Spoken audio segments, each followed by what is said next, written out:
কবরের ভেতর থেকে হঠাৎ এক ব্যক্তি উঠে দাঁড়াল এবং কথা বলতে শুরু করল। এক অলৌকিক ইশারায় মৃত মানুষ ফিরে পেল প্রাণ। কে ছিলেন সেই মহাপুরুষ যার হাতে ছিল এই আশ্চর্য ক্ষমতা? বনি ইসরায়েলরা হজরত ঈসা আলাইহিসসাল্লামকে সবসময় অবিশ্বাস করত। তারা একদিন তাকে চ্যালেঞ্জ ছুড়ে দিল, আপনি যদি সত্যিই আল্লাহের নবী হন তবে আমাদের পূর্বপুরুষ সাম বিন নুহকে জীবিত করে দেখান, যিনি কয়েক হাজার বছর আগে মারা গেছেন। ঈসা আলাইহিসসাল্লাম শান্ত মনে তাদের নিয়ে কবরের কাছে গেলেন। হজরত ঈসা আলাইহিসসাল্লাম কবরের সামনে দাঁড়িয়ে 2 রাকাত নামাজ পড়লেন এবং আল্লাহর কাছে দোয়া করলেন। এরপর তিনি কবরের দিকে তাকিয়ে উচ্চস্বরে বললেন, কুম বিইজনিল্লাহ, অর্থাৎ আল্লাহর হুকুমে দাঁড়িয়ে যাও। মুহূর্তের মধ্যে মাটি ফেটে গেল এবং হাজার বছর আগে মারা যাওয়া সাম বিন নুহ জীবিত হয়ে উঠে দাঁড়ালেন। তার চুল দাড়ি ছিল ধবধবে সাদা।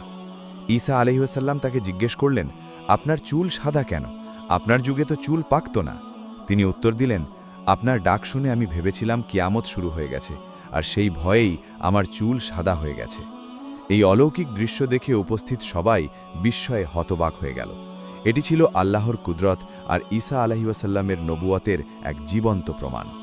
সুবহানাল্লাহ, জীবন ও মৃত্যু একমাত্র আল্লাহর হাতে। ভিডিওটি ভালো লাগলে লাইক দিন, কমেন্টে লিখুন সুবহানাল্লাহ, শেয়ার এবং সাবস্ক্রাইব করুন হিকমাহ গল্প চ্যানেলটি। আল্লাহ হাফেজ।